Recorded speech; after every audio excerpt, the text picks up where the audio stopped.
Hello, my name is Ron Zaidman.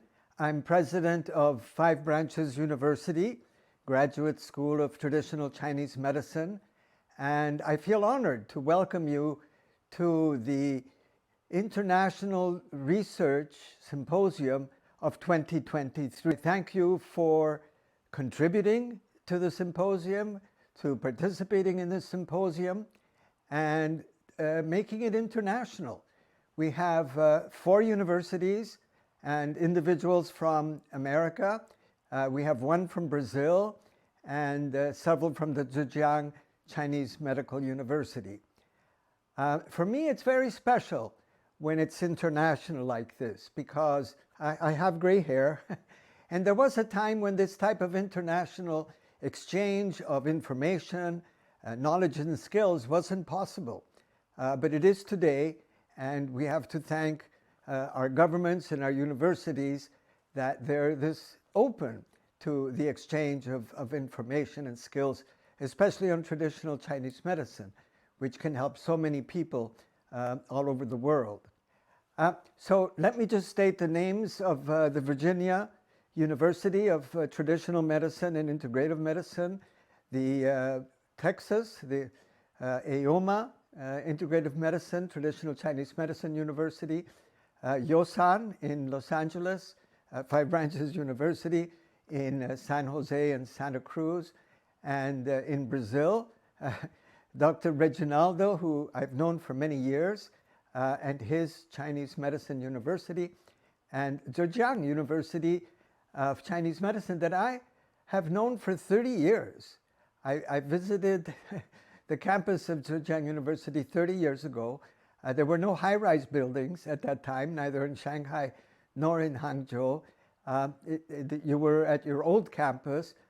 It was a much simpler world, not many cars, but now we're in the modern world, and we're having this exchange. You'll be spending the next 2 days exchanging knowledge and skills on traditional Chinese medicine. That's not my expertise. So what I thought I would share with you that could be interesting for you both in your own countries and to understand America better is to give you a brief history of how traditional Chinese medicine was born here in the US. And using the idea of a human being going through their 60-year cycle, I thought worked quite well. So in 1970, the child of traditional Chinese medicine was not born. Acupuncture and herbal medicine were practiced in Chinese communities, but not in any Western communities. I'll mention that herbal regulated in the US ever, not before, not now. And we have to thank the American Indians for that, because when the government wanted to regulate herbs, the American Indians have their own herbal medicine. They said, no, we don't want any intrusion from the government about our herbal medicine. So because of the American Indians and then the Chinese, same thing, we said we don't want this regulated by the FDA. Their way of thinking is so different from the traditional thing. So that has not been regulated, but acupuncture was.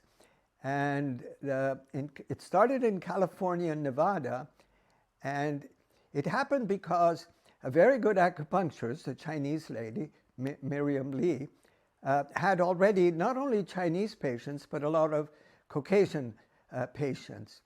And somebody found out that she was what we call in the States practicing medicine without a license. So they arrested her. And luckily for us, one of her patients was a very powerful senator in Sacramento, the capital of California. And he was getting great benefit from the acupuncture. So he worked with our profession to legalize acupuncture in California and then also Nevada. It took a few years, but it finally got legalized, which means if you want to practice, you have to have an education. If you want to practice, you have to pass a licensing exam. So that happened back in 1972.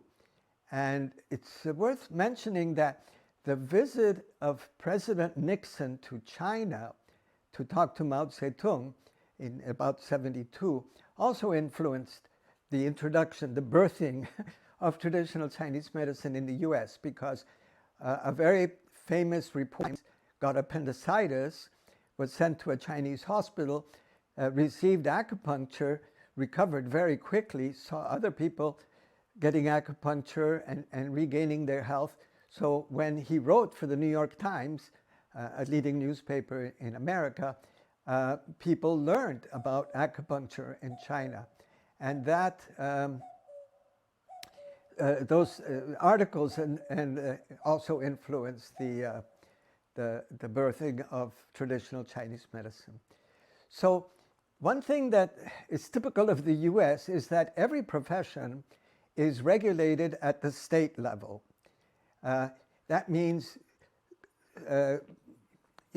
Texas, California, Nevada, New York, New Mexico, each state does its own regulations on all the professions, whether you're an MD or an acupuncturist or a nurse or a lawyer. It's all regulated at the state level.